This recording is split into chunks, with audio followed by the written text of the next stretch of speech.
we receive Jesus Christ as our Lord and Savior. Salamat, Panginoon, na namatay ka sa cross. The essence of Christmas is not because of the gifts. It's because of the gift giver. What we focus on is not the gifts. It's not the riches on this earth. We focus on who God is.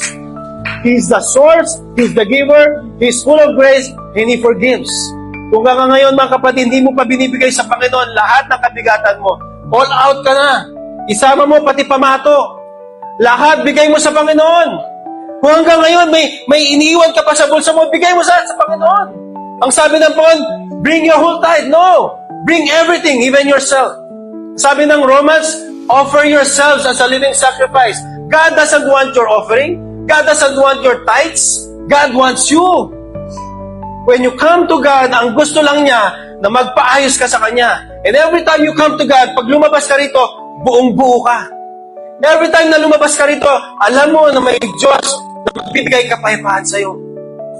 Pumupunta tayo sa cross, sa church, hindi yung pagkatapos ng church, kumakain tayo sa labas. No! Pumunta tayo sa church hindi dahil marunong tayong kumanta o tumugtog. Pumupunta tayo sa church hindi dahil marunong ka mag-preach or mag-lead. Pumupunta ka sa church because Jesus Christ is your Savior.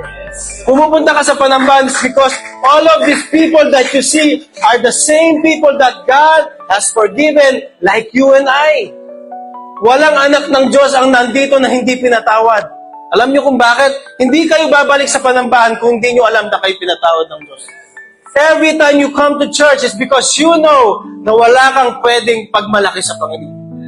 Everything that you have comes from Him. Ang sabi nga ni Job, naked I came and naked I will depart. Hubad kang pumunta sa mundong ito.